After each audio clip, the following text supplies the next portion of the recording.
Hi hello ನಮಸ್ಕಾರ ಸ್ನೇಹಿತರೆ. ಕೊನೆಗೂ ಕೂಡ ಇಲ್ಲಿ ಭದ್ರ ತನ್ನ ತಂದೆಯನ್ನ ಗೆಲ್ಲಿಸೋದ್ರಲ್ಲಿ ಯಶಸ್ವಿಯಾಗೇ ಬಿಟ್ರು. ಹಾಗಿದ್ರೆ ಎಲೆಕ್ಷನ್ ಏನೋ ನಡೀತು, ಆದರೆ ಎಲೆಕ್ಷನ್ ರಿಸಲ್ಟ್ ಕೂಡ ಬಂದ್ಬಿಡ್ತಾ ಕೊನೆಗೂ ಕೂಡ ಐಶ್ವರ್ಯ ಕಳ್ಳಾಟ ಮನೆಯವ್ರು ಎಲ್ಲರ ಮುಂದೆ ಬಿಟ್ಟ ಬಯಲಾಗಿದ್ಯಾ, ಏನಾಯಿತು, ಏನು ಕತೆ, ಇದು ಎಲ್ಲವನ್ನ ಕೂಡ ತಿಳ್ಕೋಬೇಕು ಅಂದರೆ ಈಗಲೇ ನಮ್ಮ ಈ ಚಾನಲ್ನ ಸಬ್ಸ್ಕ್ರೈಬ್ ಮಾಡಿ, ಹಾಗೆ ಒಂದು ವಿಡಿಯೋವನ್ನು ಪೂರ್ತಿಯಾಗಿ ನೋಡೋದನ್ನು ಯಾವುದೇ ಕಾರಣಕ್ಕೂ ಕೂಡ ಮರಿಬೇಡಿ. ಇಲ್ಲಿ ಈಶ್ವರಿ MLA ಜೊತೆ ಸೇರಿಕೊಂಡು ಸಾಕಷ್ಟು ರೀತಿಯಲ್ಲಿ ಪ್ಲಾನ್ ಮಾಡ್ತಾರೆ. ಶಿವರಾಮೇಗೌಡ ನನ್ನ ಸೋಲಿಸಬೇಕು, ಎಲೆಕ್ಷನ್ ಅಲ್ಲಿ ನಿಲ್ಲೋದನ್ನ ತಡಿಬೇಕು ಅಂತ. ಬಟ್ ಯಾವುದೇ ರೀತಿಯಲ್ಲೂ ಕೂಡ ಅವರ ಒಂದು ಪ್ಲಾನ್ ವರ್ಕೌಟ್ ಆಗೋದಿಲ್ಲ. ಬಿಕಾಸ್ ಅದನ್ನ ಉಲ್ಟಾ ಮಾಡುವುದೇ ವಿದ್ಯಾ ಮತ್ತೆ ಭದ್ರ ಇಬ್ರು ಕೂಡ ಸೇರ್ಕೊಂಡು ಈಶ್ವರಿಯ ಪ್ಲಾನ್ ಅನ್ನ ಉಲ್ಟಾ ಮಾಡಿದೆ, ಚಿದ್ರ ಮಾಡಿದೆ.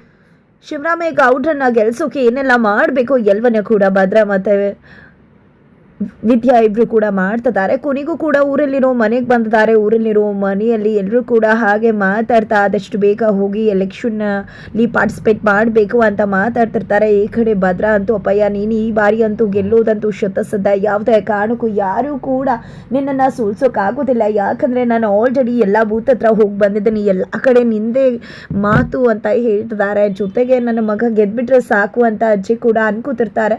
ಹೌದು, ಏನಿದು ಯಾರು ಕೂಡ ಇನ್ನೂ ರೆಡಿ ಆಗಿಲ್ಲ, ಆದಷ್ಟು ಬೇಗ ರೆಡಿ ಆಗಿ ಅಂತ ಸಾವಿತ್ರಿ ಮತ್ತೆ ವಿನಂತಿನ ಕರೀತಾರೆ. ಅವರಿಬ್ರು ಕೂಡ ರೆಡಿಯಾಗಿ ಬರ್ತಾರೆ. ಎತ್ತ ಕಡೆ ಈಶ್ವರಿಯವರು ಇನ್ನೂ ಕೂಡ ರೆಡಿ ಆಗಿಲ್ಲ. ನಂತರ ಈ ಕಡೆ ಈಶ್ವರಿಯವ್ರನ್ನ ಕೂಡ ರೆಡಿಯಾಗಿ ಇನ್ನೂ ಕೂಡ ರೆಡಿ ಆಗಿಲ್ವಾ ಅಂತ ಬೈತಿದ್ದಾರೆ ಅಜ್ಜಿ. ಈ ವಯಸ್ಸಾದ ಮುದುಕಿ ಅಂತೂ ನಮ್ಮನ್ನ ರೆಡಿ ಆಗೋದಕ್ಕೂ ಬಿಡುವುದಿಲ್ಲ, ನಮ್ಮ ಹಣೆ ಬರ. ಈ ಶಿವರಾಮೇಗೌಡನ ಎಲೆಕ್ಷನ್ಗೆ ಹೋಗಿ ನಾವು ವೋಟ್ ಮಾಡ್ಬೇಕಂತ ನಮ್ಮ ಕರ್ಮ ಅಂತ ಹೇಳಿ ಈಶ್ವರಿಯವರು ಅನ್ಕೋತಾರೆ. ತದನಂತರ ಇದ್ಯಾವುದು ಕೂಡ ಆಗೋದೇ ಇಲ್ಲ ಅಂತ ಅನ್ಕೊಂಡಿದ್ದೆ, ಬಟ್ ಎಲ್ಲವೂ ಕೂಡ ನಡೀತಿದೆಯಲ್ಲ ಅಂತ ಈಶ್ವರಿ ಕೆಂಡಾಮಂಡಲ ಆಗ್ತಿದ್ರೆ, ಅಯ್ಯೋ ಅವ ಏನು ಯೋಚನೆ ಮಾಡಬೇಡ ದೊಡ್ಡಪ್ಪ, ಯಾವುದೇ ಕಾರಣಕ್ಕೂ ಕೂಡ ಎಲೆಕ್ಷನ್ ಅಲ್ಲಿ ಗೆಲ್ಲೋದಿಲ್ಲ, ಸುಮ್ಮನಿರು ಅಂದಾಗ ಸುಮ್ಮನೆ ಜೋರಾಗಿ ಮಾತಾಡಿದ್ರೆ ಬಾಯಿಗೆ ಬಳೆ ಹಾಕ್ಬಿಡ್ತೀನಿ, ಬಾಯಿ ಮುಚ್ಕೊಂಡು ಸುಮ್ಮನಿರು ಅಂತ ಈಶ್ವರಿ ಹೇಳ್ತಾರೆ.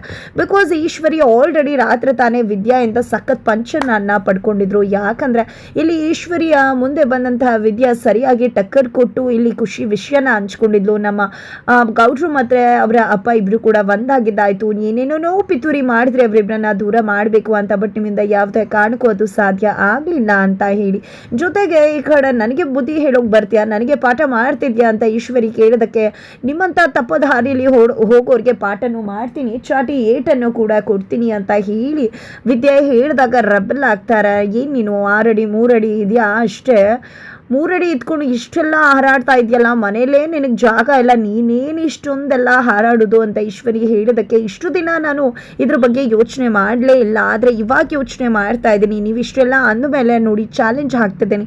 ಯಾವ ಮಾವಯ್ಯ ನನ್ನ ಮನೆಯಿಂದ ಕಳಿಸಿದಾರು ಅದೇ ಮಾವಯ್ಯ ಮುದ್ದು ಸುಸೆ ಅಂತ ಅಕ್ಸೆಪ್ಟ್ ಮಾಡಿ ಮನೆಗೆ ಹೋಗಿ ಖಂಡಿತವಾಗ್ಲೂ ನಿಮ್ಗೆಲ್ರಿಗೂ ಕೂಡ ಪಾಠ ಕಲಿಸ್ತೀನಿ. ನಮ್ಮ ಮಾವಯ್ಯನೇ ನನ್ನ ಮನೆಗೆ ಸೇರಿಸ್ಕೋಬೇಕು, ಆ ರೀತಿ ಮಾಡ್ತೀನಿ ಅಂತ ಹೇಳಿ ಈಶ್ವರಿಗೆ ಚಾಲೆಂಜ್ ಹಾಕ್ತಾರೆ.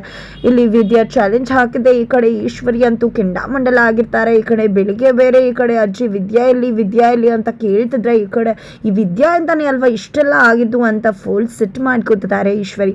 ಆದರೆ ಇಲ್ಲಿ ವಿದ್ಯಾ ಮನೆಯಲ್ಲೆಲ್ಲ ಬಿಕಾಸ್ ಕ್ವಾಡ್ಲೆ ಜೊತೆ ಸೇರ್ಕೊಂಡು ಊರೂರಲ್ಲಿ ಪ್ರತಿ ಮನೆಗೂ ಕೂಡ ಹೋಗಿ ತನ್ನ ಮಾವಯ್ಯಂಗೆ ಓಟ್ ಹಾಕಿ, ತನ್ನ ಮಾವಯ್ಯಂಗೆ ಯಾಕೆ ಓಟ್ ಹಾಕಬೇಕು, ಅವರನ್ನ ನೀವು ಎಲೆಕ್ಷನ್ನಲ್ಲಿ ಗೆಲ್ಸೋದ್ರಿಂದ ನಿಮ್ಗೇನು ಬೆನಿಫಿಟ್ ಆಗುತ್ತೆ ಎಲ್ಲವನ್ನ ಕೂಡ ಎಕ್ಸ್ಪ್ಲೈನ್ ಮಾಡ್ತಿದ್ದಾರೆ. ಬಟ್ ಏನು ಇದು ಬೇರೆ ಪಕ್ಷದವರು 1,000 ರೂಪಾಯಿ ಬಂದು ಕೊಟ್ಟು ಹೋಗಿದ್ದಾರೆ, ನೀವೇನು ಕೊಡಲೇ ಇಲ್ವಲ್ಲ ಅಂತ ಒಂದು ಮನೆಯಲ್ಲಿ ಒಂದು ಹೆಂಗಸೆ ಹೇಳಿದ್ದಕ್ಕೆ ಏನಿದು ಈ ರೀತಿ ಎಲ್ಲ ಮಾತಾಡ್ತಿದ್ರ, ನಮ್ಮ ಊಟನ ಯಾವುದೇ ಕಾರಣಕ್ಕೂ ನಾವು ಮಾರ್ಕೋಬಾರ್ದು ಅಂತ ಹೇಳ್ತಾರೆ. ಅಷ್ಟರಲ್ಲಿ ಅವ್ರ ಯಜಮಾನ್ರು ಬಂದು ಕುರಿ ನಾ ಮಾರಿದ್ದೀನಿ 8,000 ತಗೋ ಅಂತ ಕೊಟ್ಟಾಗ, ಎಷ್ಟಕ್ಕೆ ಮಾರಿದ್ರಿ, ಎಷ್ಟು ವರ್ಷ ಸಾಕಿದ್ರಿ ಅಂತ ಕೇಳ್ತಾಳೆ ವಿದ್ಯಾ. 2 ವರ್ಷ ಸಾಕಿದ್ವಿ, 8,000ಕ್ಕೆ ಕೊಟ್ವಿ ಅಂದಾಗ, 2 ವರ್ಷ ಸಾಕಿದ ಕುರಿಗೆ 8,000 ಬೆಲೆ, ಆದರೆ 5 ವರ್ಷ ಅವರು ಆಳ್ತಾರೆ ಅಂಥದ್ರಲ್ಲಿ ನಿಮಗೆ ಜಸ್ಟ್ 5 ವರ್ಷಕ್ಕೆ 1,000 ಬೆಲೆ ಅಂತ ಹೇಳಿ ಮಾತನಾಡ್ತಾಳೆ ವಿದ್ಯಾ. ಈ ರೀತಿ ಎಲ್ಲ ದುಡ್ಡಿಗೆ ಮಾರ್ಕೋಬಾರ್ದು, ನಮ್ಮನ್ನು ಆಳೋತಕ್ಕಂಥ ವ್ಯಕ್ತಿಗಳನ್ನ ಆರಿಸೋತಕ್ಕಂತಹ ಒಂದು ಅಧಿಕಾರ ನಮ್ಮ ಕೈಯಲ್ಲಿರುತ್ತೆ, ಅಂದಮೇಲೆ ಅದನ್ನು ಮಿಸ್ಯೂಸ್ ಮಾಡ್ಕೋಬಾರ್ದು. ಒಳ್ಳೆ ರೀತಿಯಲ್ಲಿ ನಮಗೆ ಯಾರು ಒಳ್ಳೇದು ಮಾಡ್ತಾರೋ ಅವ್ರನ್ನ ಆರಿಸ್ಬೇಕಾಗತ್ತ. ಯಾವುದೋ ಒಂದು ಗಳಿಗೆ ಕೂಳಿಗೋಸ್ಕರ ಇಡೀ ವರ್ಷದ ಕೂಳನ್ನು ಕಳ್ಕೋಬಾರ್ದು ಅಲ್ವಾ ಅನ್ನೋ ರೀತಿಯಲ್ಲಿ ಬುದ್ಧಿ ಮಾತನ್ನ ವಿದ್ಯೆ ಹೇಳಿದಾಗ, ಹೌದು ನಮ್ಮಿಂದ ತಪ್ಪಾಗ್ತಿತ್ತು, ಕಣ್ ತೆರೆಸ್ತೆ ಅಮ್ಮ ಅಂತ ಹೇಳಿ ಆ ಗಂಡ ಹೆಂಡತಿ ಕೂಡ ಹೇಳ್ತಾರೆ. ನಂತರ ಹೀಗೆ ಹೋಗ್ಬೇಕಿದ್ರೆ ಇನ್ಯಾರಿಗೂ ಓಟ್ ಹಾಕಿ ಅಂದಾಗ, ಇಲ್ಲಮ್ಮ ನನ್ನ ಕೆಲಸ ಇದೆ, ಕೆಲಸ ಮುಗಿಸ್ಕೊಂಡು ಬಂದಾಗ ನೋಡೋಣ, ನಮ್ಮ ಕೆಲಸ ನಮಗೆ ಮುಖ್ಯ ಆಗತ್ತೆ ಮೊದಲು ಅಂತ ಹೇಳಿದಾಗ, ಏನಿದು ನೀವೇ ಈ ರೀತಿ ಹೇಳ್ಬಿಟ್ರೆ ಹೇಗೆ, ಕೆಲಸಕ್ಕೆ ಹೋಗ್ಬೋದು ಆದರೂ ಕೂಡ ಊಟ ಓಟು ಅಂತಕ್ಕಂಥದ್ದು ನಮ್ಮ ಅಧಿಕಾರ ಅಲ್ವಾ? ನಮ್ಮ ಅಧಿಕಾರವನ್ನೇ ನಾವು ಕಳ್ಕೊಂಡ್ರೆ ಹೇಗೆ?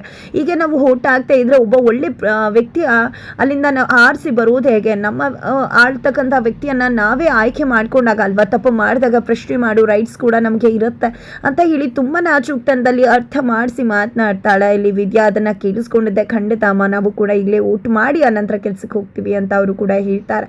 ಈ ಕಡೆ ಕ್ವಾಟ್ಲಿ ಅಂತೂ ಅದಕ್ಕೆ ಅಂತೂ ನೀವಂತೂ ಸೂಪರು. ನೋಡಿದ್ರ ನಿಮ್ಮ ಮಾತಿಗೆ ಎಲ್ಲರೂ ಕೂಡ ಎಷ್ಟು ಬೇಗ ಚೇಂಜ್ ಆಗಿ ನಿರ್ಧಾರವನ್ನೇ ಬದಲಾಯಿಸ್ಕೊಂಡ್ಬಿಟ್ರು ಅಂದಾಗ ಅಯ್ಯೋ ನಾನೇನು, ಎಲ್ಲರೂ ಕೂಡ ಹೇಳೋದೇ ಅಲ್ವಾ ಈ ಮಾತನ್ನ ಅಂತ ವಿದ್ಯಾ ಹಿಡಿದಕ್ಕೆ ಎಲ್ಲರೂ ಕೂಡ ಹೇಳ್ತಾರೆ. ಬಟ್ ನಿಮ್ಮ ರೀತಿ ಮನೆ ಮುಟ್ಟುವಂತ ಯಾರು ಹೇಳೋದಿಲ್ಲ ಅಲ್ವಾ ಅಂತ ಕ್ವಾಟ್ಲಿ ಕೂಡ ಹೇಳ್ತಿರ್ತಾರೆ. ನಂತರ ಎಲ್ಲರೂ ಕೂಡ ಹೊರಗಡೆ ಕೂತ್ಕೊಂಡಿರ್ತಾರೆ.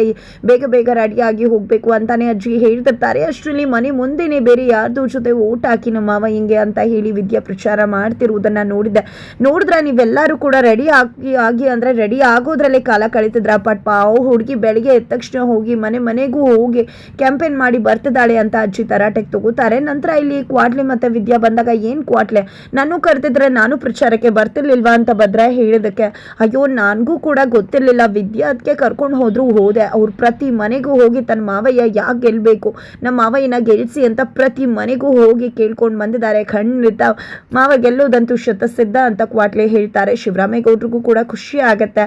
ನಂತರ ಸರಿ ಆಯಿತು, ಎಲ್ಲರೂ ಕೂಡ ಓಟ್ಗೆ ಹೋಗಬೇಕಾಗಿದೆ ಓಟ್ ಹಾಕ್ಲಿಕ್ಕೆ. ಅಷ್ಟರಲ್ಲಿ ಸಾವಿತ್ರಿ ಅವರು ಏನೇ ವಿದ್ಯಾ ಮೊದಲು ಮನೆ ಒಳಗಡೆ ಹೋಗು ಅಂತ ಹೇಳಿದಾಗ ಇಲ್ಲ ನಾನು ಓಟ್ ಹಾಕಬೇಕು, ಫಸ್ಟ್ ಟೈಮ್ ಓಟ್ ಹಾಕ್ತಾ ಇದ್ದೀನಿ, ನಮ್ಮ ಮಾವ ಹಿಂಗೆ ಹಾಕಬೇಕು ಅನ್ನೋ ಒಂದು ಖುಷಿ ನಂಗೆ ತುಂಬಾ ಇದೆ ಅಂತ ವಿದ್ಯಾ ಹೇಳಿದಾಗ ಏನು ಬೇಕಾಗಿಲ್ಲ, ನೀನೇನು ಓಟ್ ಹಾಕ್ಬೇಡ ಒಳಗಡೆ ಹೋಗು ಅಂದಾಗ ಯಾಕೆ ಓಟ್ ಹಾಕ್ಬಾರ್ದು, ಒಂದೊಂದು ಓಟಿನ ಬೆಲೆ ನಿನಗೆ ಗೊತ್ತಿದೆಯಾ ಅಂತ ಅಜ್ಜಿ ಹೇಳಿದಕ್ಕೆ ಯಾಕವ ನೀನು ಅವಳು ಮಾಡಿದ್ದೆಲ್ಲ ಮರ್ತ್ಬಿಟ್ಯಾ ಅಂದಾಗ ಅದಕ್ಕೂ ಇದಕ್ಕೂ ಏನು ಸಂಬಂಧ, ಅವಳು ಮಾಡಿದ್ದು ಮರ್ತಿಲ್ಲ ನೀನು ಮಾಡಿದ್ದು ಮರ್ತಿಲ್ಲ, ಎಲ್ಲ ಕೂಡ ತುಂಬ ಗೆಪ್ತಿಗಿದೆ ನನಗೆ ಅಂತ ಹೇಳಿ ಅಜ್ಜಿ ಹೇಳ್ತಾರೆ. ನಂತರ ಶಿವರಾಮೇಗೌಡರು ನನಗೆ ಆಶೀರ್ವಾದ ಮಾಡವ, ಭದ್ರಾ ಕ್ವಾಟ್ಲಿ ಜೊತೆ ನಾನು ಹೋಗಿರ್ತೀನಿ, ಮನೆಯವರೆಲ್ಲ ನೀವು ಬಂದ್ಬಿಡಿ ಅಂತ ಹೋಗ್ತಾರೆ. ಈ ಕಡೆ ಸಾವಿತ್ರಿ ಅವರು ಬೇಡ ಅಂತ ಹೇಳಿದ್ರು ಕೂಡ ವಿದ್ಯಾನ ಕರ್ತ್ಕೊಂಡು ಅಜ್ಜಿ ಓಟ್ ಹಾಕ್ಲಿಕ್ಕೆ ಹೋಗ್ತಾರೆ. ಈ ಕಡೆ ವಿದ್ಯಾ ಹೋಗ್ಬೇಕಾದ್ರೆ ಈಶ್ವರಿಯನ್ನೇ ಗುರಾಯಿಸ್ಕೊಂಡು ಹೋಗ್ತಾರೆ. ನಂತರ ಓಟ್ ಎಲ್ಲ ಹಾಕಿ ಮನೆಗೆ ಬರ್ತಾರೆ. ಖಂಡಿತ ನಮ್ಮ ಅಪ್ಪಯ್ಯನೇ ಗೆಲ್ಲೋದು ಅಂತ ಭದ್ರಾ ಹೇಳ್ತಿದ್ರೆ ದೊಡ್ಡ ಒಂದು ಲೀಡಿಂಗ್ ಅಲ್ಲಿ ಗೆಲ್ಲಬೇಕು ಅಂತ ಅಜ್ಜಿ ಕೂಡ ಹೇಳ್ತಾರೆ. ತದನಂತರ ಇಲ್ಲಿ ಈಶ್ವರಿಯವರಂತೂ ಈ ಶಿವರಾಮೇಗೌಡ ಗೆಲ್ಲಬಾರ್ದು ಅಂತ ಎಷ್ಟೆಲ್ಲ ಮಾಡಿದೆ, ಬಟ್ ಎಲ್ಲ ಕೂಡ ಉಲ್ಟಾ ಹೊಡಿತು. ಕೊನೆಗೂ ಕೂಡ ಎಲೆಕ್ಷನ್ ನಲ್ಲಿ ಸ್ಪರ್ಧಿಸೇ ಗೆದ್ದೇ ಬಿಡ್ತಾನೆ ಇನ್ನೇನು, ಆದ್ರೆ ಮಂತ್ರಿ ಯಾವುದೇ ಕಾರಣಕ್ಕೂ ಆಗೋದಕ್ಕೆ ಬಿಡುವುದಿಲ್ಲ ಅಂತ ಹೇಳಿ ಈಶ್ವರಿ ಅನ್ಕೋತಾರೆ.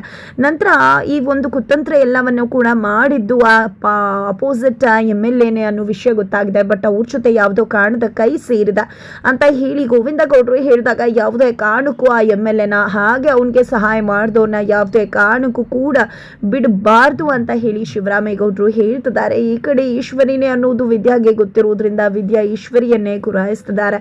ಈ ಕಡೆ ಶಿವರಾಮೇಗೌಡರು ಯಾವ ಒಂದು ಕ್ಷಣ ಬಿಡುವುದಿಲ್ಲ ಅಂತ ಹೇಳಿದ್ರು. ಈಶ್ವರಿ ಬೆಚ್ಚು ಬೀಳ್ತಾರೆ. ಹಾಗಿದ್ರೆ ಏನಾಗುತ್ತೆ ಮುಂದೆ, ಕೊನೆಗೂ ಈ ಒಂದು ಎಲೆಕ್ಷನ್ ಅಲ್ಲಿ ಗೆಲ್ಲುವುದು ಯಾರು? ಖಂಡಿತವಾಗ್ಲೂ ಶಿವರಾಮೇಗೌಡರು ಭಾರಿ ಅಂತರದಲ್ಲಿ ಎಲೆಕ್ಷನ್ ಅಲ್ಲಿ ಜಯಬೇರಿಯನ್ನ ಬಾರಿಸ್ತಾರೆ. ಅದಕ್ಕೆ ನಿಜಕ್ಕೂ ಕೂಡ ಕಾರಣ ವಿದ್ಯಾ ಅಂತಾನೆ ಹೇಳ್ಬೋದು. ಹಾಗಿದ್ರೆ ಏನಾಗುತ್ತೆ ಮುಂದೆ ತಿಳ್ಕೋಬೇಕು ಅಂದ್ರೆ ಮುಂದಿನ ವಿಡಿಯೋಗೆ